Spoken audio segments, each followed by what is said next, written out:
Welcome to Succession Stories. I'm Laurie Barkman. As an exit value planning and M&A advisor, I call myself the Business Transition Sherpa.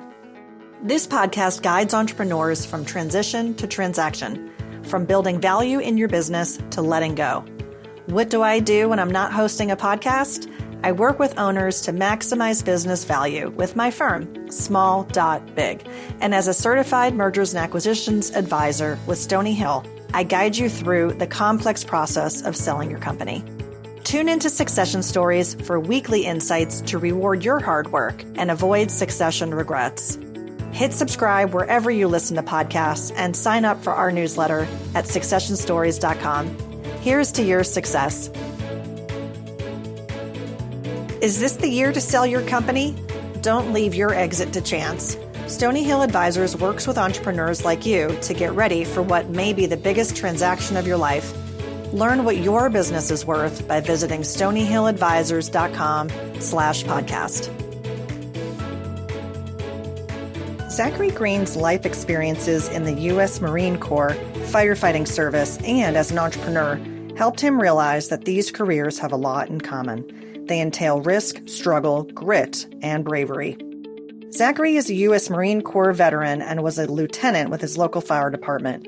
He is the founder and former CEO of MN8 LumAware Foxfire. He grew the company from the trunk of his car to over $30 million in organic sales. Zachary was selected by the Obama White House as one of 10 entrepreneurs to represent the United States at the Global Entrepreneur Summit. Zachary's book, Warrior Entrepreneur, revolves around the science of growth that comes from challenge and adversity. These hardships prepare you for your crucible, the crisis that changes your life's trajectory. I love talking about this with Zachary because we all have our personal crucibles.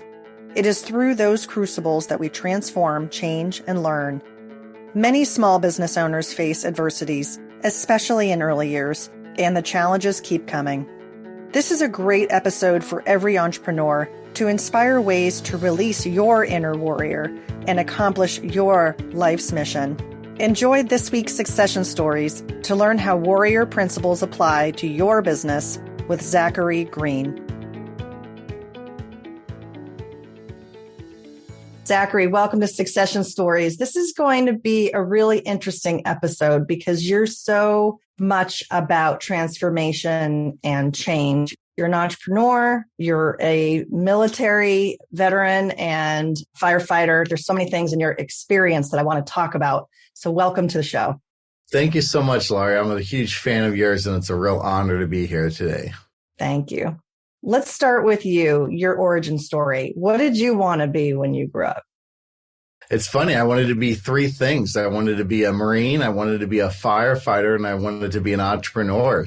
It took me a while to get all those checked off my list, but I've been able to nail it. How did you know that as a kid? It's funny. As a very young kid, the other kids outside would be playing soccer and riding their bikes, and I'd be spreading mud on my face and crawling through the woods. And my parents thought that, there was something wrong with me, which obviously there is.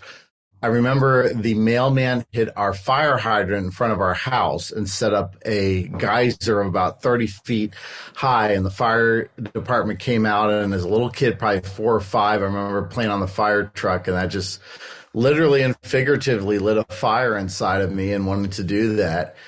But the entrepreneur side is I'd get bored and steal stuff out of my parents' pantry and then go door to door and try to sell it. And call my parents up and like, your son's trying to sell your dish soap, right? And they're like, okay. And they encouraged it. And every single competition we had in school of selling tickets or selling candy bars or whatever, I always was the top one there. And so I just love the adventure, the flexibility, the opportunity of never knowing what tomorrow brings. And it's something that's, always been a North Star for me.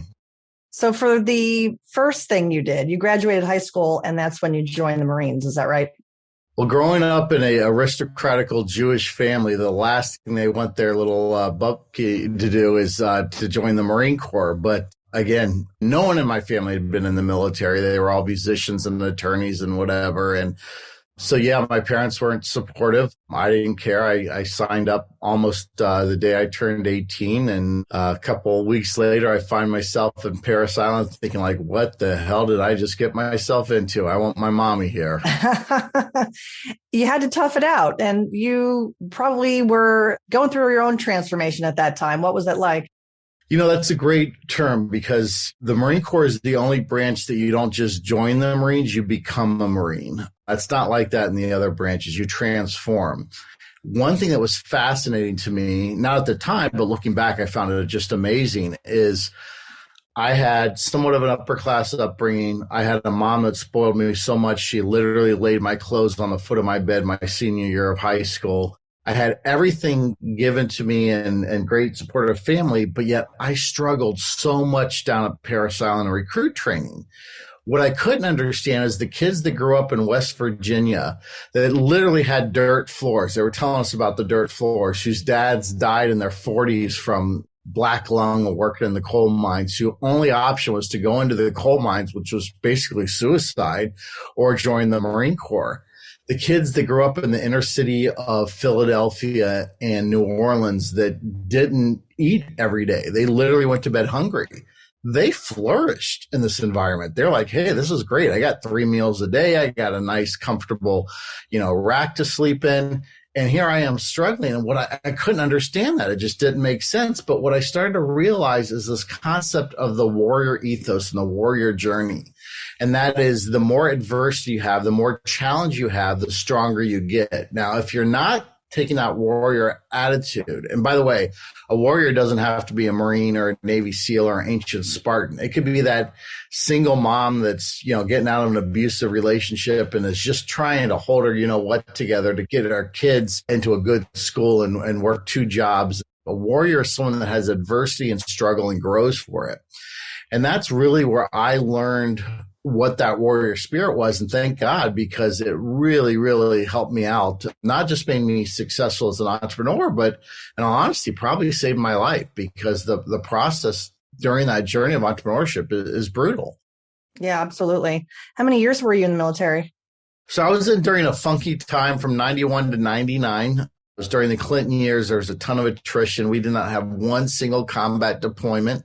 That's the reason I left. I started out in artillery, went to infantry, and I wanted to kill people and blow stuff up, and I never got the opportunity. And so kind of disgruntled, left the Marine Corps. And then a year and a half later, September 11th happened. I tried to get back in. I was married at that time. My wife wouldn't want nothing of that. And I guess you would say I'd have the opposite of PTSD. I have survivor's guilt, very deep survivor's guilt. I lost quite a few people from my unit. I went to a lot of funerals of 18 and 19-year-old brothers. Now, I didn't know them, but I just in the back of my mind felt that I had left a hole. I had quit and they filled that hole and they didn't make it. So it was very transformational when I got out. And, looking back, it was the right decision. But at the time, I felt bad. Yeah, understandable. It's a call of duty, right? You've had all that training and it was important to you to serve. So in the way that you are, I can tell you were motivated to do something. Is that when you got into firefighting? Absolutely. So, the new front line of the battle is no longer Afghanistan, Iraq, Vietnam, Germany. It's our backyard. It's New York City. It's Los Angeles. It's Cincinnati, Ohio. And so, it's funny in the Marine Corps, we have a wonderful talent of taking things that are really fun and making them as miserable as possible.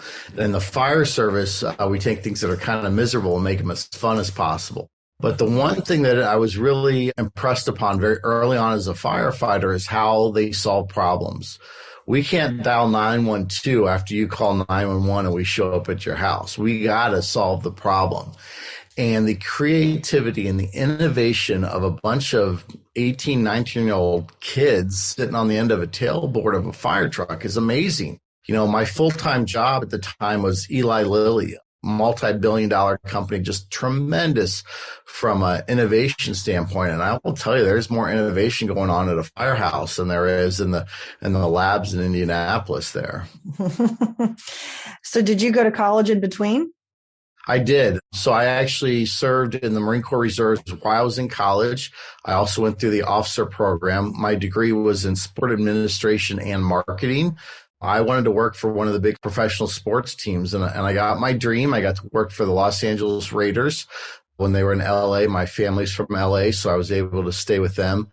But I tell people it was a great experience to intern there because it's like sausage. It tastes great. It smells great, looks great until you see how they make the sausage, and then you'll never eat it again. And it's amazing the facade that the NFL and all professional sports puts on of this big professional organization run by an absolute bunch of misfits, derelicts, and not good people. That sounds like that could be another episode. So we'll kind of leave that where that is. By the way, I was working for the Raiders when the OJ thing happened. I actually got stuck in the 405 traffic when he was doing his famous slow speed speech, and he had just gotten escorted out of an event a week earlier by Marcus Allen and a couple other ones for beating up one of his girlfriends so bad it was horrible. Like I said, I've got a pretty tight connection to that story, and it was amazing seeing it firsthand. Yeah, I can imagine. I can just imagine. So the firefighting side, if you're a firefighter, you're literally walking into that battle knowing what's in front of you. And I think that hearing some of the talks that you've given previously, there was an experience that you had that inspired you to become an entrepreneur. What was that story? So to kind of back up for a second, I think the most important thing an entrepreneur has to have, or a small business owner, innovator, is solving a problem. And when you think of firefighting, that's really what it is. It's problem solving. Now, sometimes it involves putting wet stuff on red stuff and putting the fire out, but other times it could be the proverbial cat in the tree, or a kid that's, head stuck inside the swing set or something along those lines. It's all about problem solving. So the first thing in problem solving is, what's the problem, right? And in my case, it was within a week or two of my first opportunity to actually get into fires, and I'm working my way down the hallway, and all of a sudden I find myself trapped. Now, if you go down a hallway, you should always expect that there's a door or a staircase at the end of the hallway. What happened is, as I was searching, now you got 80 pounds of gear on your back, you're breathing air in a mask, you've got no dexterity. And when I say it's black, it's black. Now, we've all gotten up in the middle of the night to go to the bathroom. As long as you get that little light on in the corner, that's all you really need to orient yourself. But when you see nothing, 2 steps off of you going out of your bedroom to the bathroom, you're disoriented. And what happened was, as I was searching down the hallway, I went into a bedroom and ended up in a closet and didn't know it was a large closet. And I was surrounded by 3 walls. I was trapped. Now, obviously, I found my way out, and I was pretty upset. And when I got outside, I started talking to my captain, and I was almost in tears. I was that upset. And he starts making fun of me. And he's like, look, this is what happens every time you go into a fire. So the little proverbial light bulb went off, and I said, well, okay, there's a problem, and there's an opportunity to solve this problem. And that's really what started me on this 12-year journey to create LumAware. So what was LumAware? What is LumAware? So basically, it's a high output glow in the dark photoluminescence. Think of it as glow in the dark on steroids. The problem is to get it to glow that much, you have to use certain rare earth elements, strontium, europium, all these really difficult things to not only acquire, but also to manipulate. They are metal-based crystals, so when you manipulate them too much, they corrode and turn black. So if you just take a bunch of the powder, you dump it into some silicone, you mix it up, it's not going to work. So not me, but I found some people a lot smarter than me, which, by the way, is not that difficult. And I got them to put it into different carriers, such as silicone and epoxy and different types of vinyls, very high temperature resistant. And we started using them as accessories on the gear, a helmet band, a wrap around the tool, a paint on the ladder, and started selling out of the trunk of my car. I made about $5,000 in 6 months. And typically what I would do is I'd go to a fire station and say, hey, my name is Zach. I'm a firefighter from the Cincinnati area. Can we go in the bathroom and turn the lights off together? And if they didn't beat me up, they usually like, oh, this stuff's pretty cool. And what I would do when I got in there is I would set up the scenario. Okay, how many times have we been in a situation where you can't see anything? And I was like, always. Then I pull the glow in the dark material out, and they're like, whoa, that's incredible. But what I did is I never sold the features and functions. I never sold the glow technology. What I sold was the problems of disorientation, the problems of the lack of accountability, and how this material helps solve that problem. So after about 6 months of literally selling out of the trunk of my car, I went to a trade show. I had a booth that looked like it was put together by Sanford and Son. I had a old tent that had sidewalls held together with duct tape and zip ties. We had cardboard signs that we wrote on with black Sharpie markers. We looked like those homeless people on the side of the road. But we had a line so long of so many firefighters wanting to go in that dark room and see the product that it was incredible. You know, firefighters respect other firefighters. Next to us is a multi-$100,000 booth from Honeywell that had almost no one in it until our line got so long, people backed into their booth and then they were thanking us for having people in there. I booked $100,000 in 3 days. The problem was I had no more cash because I spent it all on the booth. I had no way to fill the orders, and people are like, hey, you got to start returning this money and cancel. And I'm like, absolutely not. There's an opportunity here, and I'm a Marine, and we believe in mission accomplishment no matter what.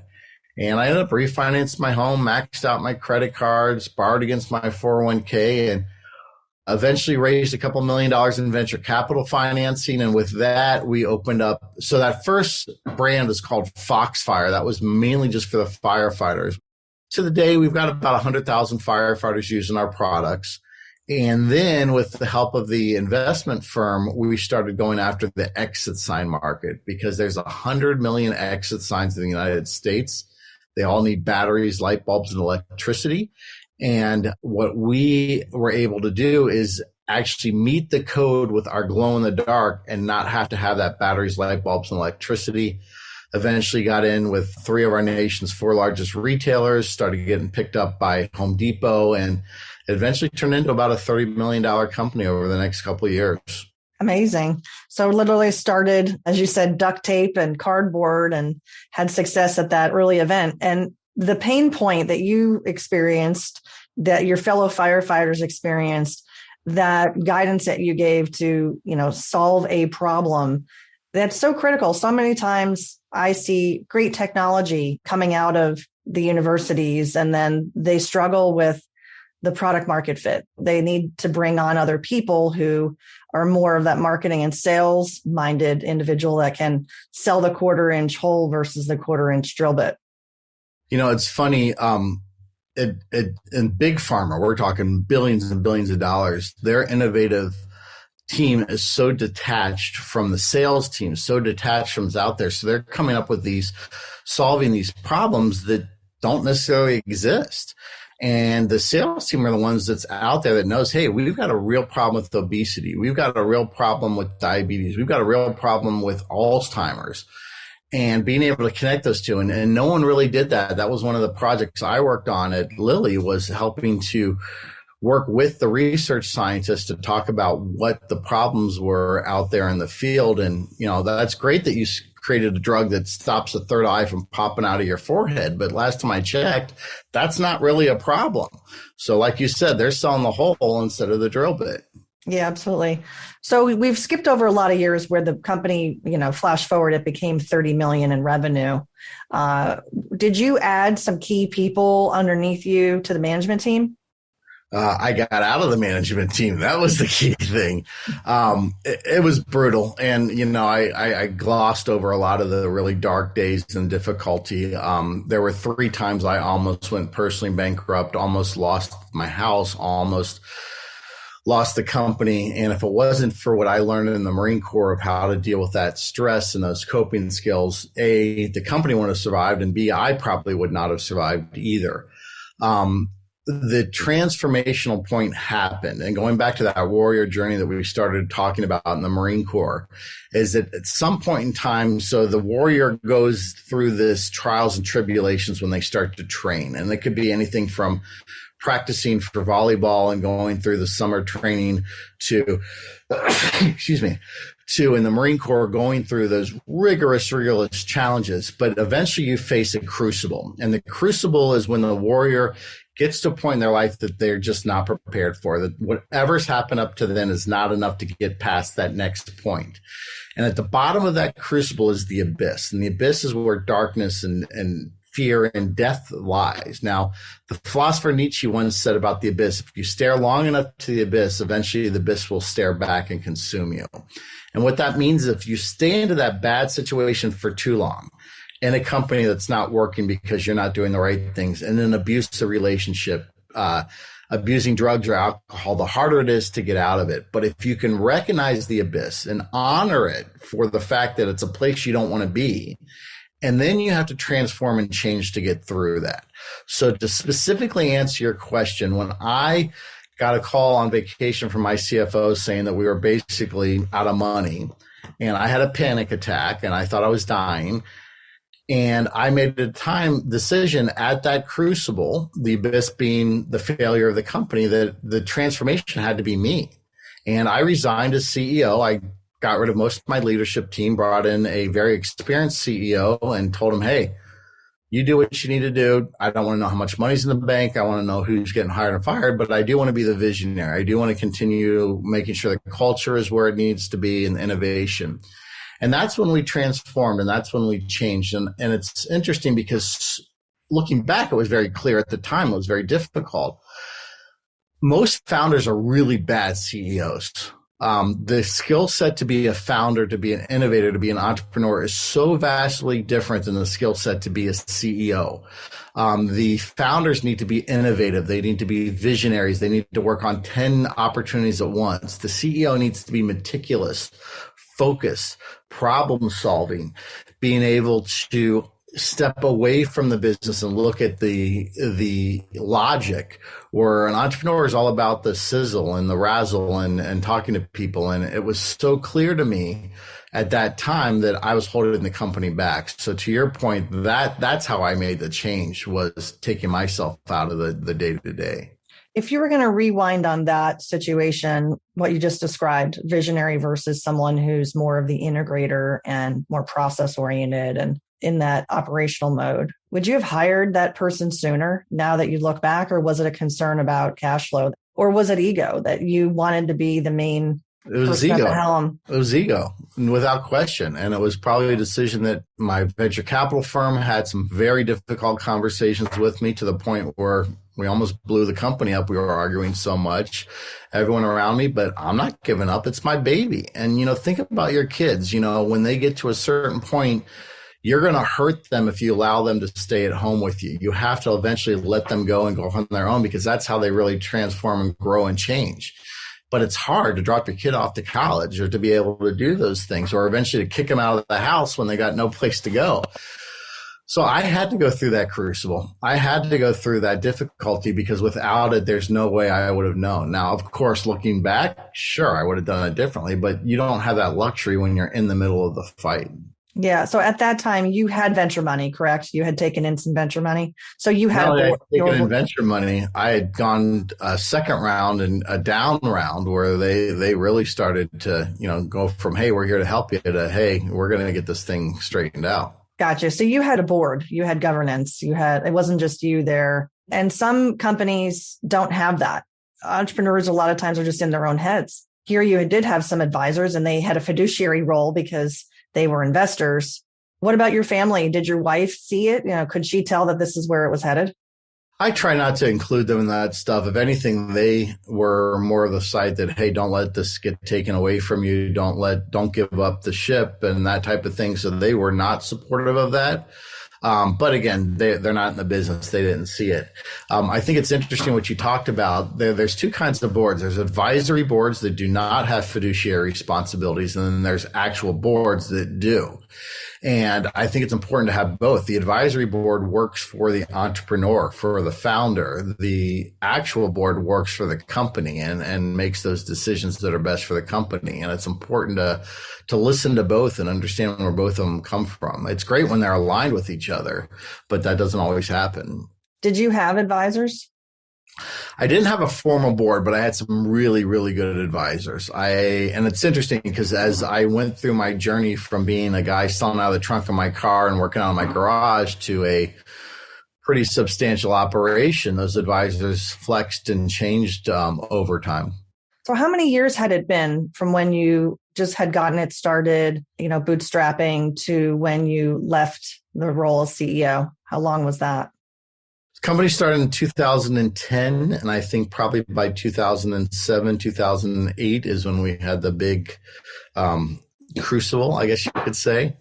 And almost instantly, we were the problem that we got in trouble wasn't revenue. We were making more money than we could imagine. The problem was cash flow. We were getting these really big deals. I'm talking, 7, in some cases, 8-figure deals. But we ran out of cash between, the cash conversion cycle is what kills small companies. We had 2 or 3 major deals. We didn't have enough cash for the raw materials. Then we got slow paid, and it just all came together from there. So that was the issue on that side of the house. But, yeah, I mean, it was just learning how to manage it and get through that. That was the challenge at that time. Who is your most important customer? The person who buys your business. Stony Hill Advisors works with owners to maximize the value when you're ready to sell. Get started today with a business valuation by visiting stonyhilladvisors.com/podcast. Is there anything with cash flow that you think you could have done differently with payment terms, getting cash up front? This comes up a lot in conversations. It's either get a line of credit, right? How do they get the working capital they need? What could have been done differently in that regard for you? You got to do every possible thing you can do to get cash. I think the first thing I tell people is never mistake revenue for profit, because you can be more profitable at $1 million a year than you can at $4 million. Because at a $4 million company, you now are adding these, what I call non-revenue generating positions, such as HR and additional finance and these other type of things.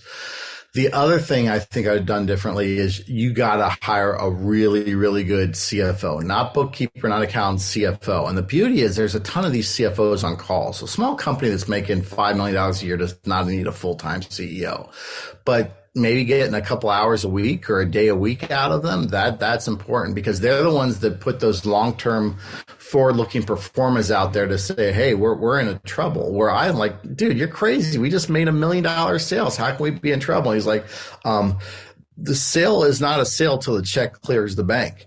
And it may be 6 months until the check clears the bank between manufacturing lead times. Or what happened with us is, we're selling to these really large companies. And let's say we sell them $1 million deal. To us, that's a tremendous amount of money. To them, that's decimal dust. And if somebody just filed the wrong paperwork or didn't sign something or was out of the office, they're not going to pay you. And again, it's just $1 million. They don't care. But to us, that was, do or die. So transformation, change, your crucible moment had come and you had now crossed that chasm, right? You've now transitioned to more of a board role. Or are you still involved with the company? No, so I'm still involved. I usually, I check in probably once a day or so, but I've really done a better job of delegating.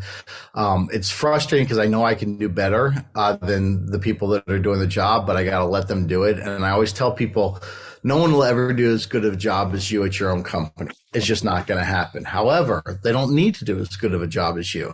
If you can get them to do 70% as good as you, and you hire 2 of them, that's 40% more than you can do. Just by the mere fact of quantity becomes a quality in its own over time, and just capacity and how much you have.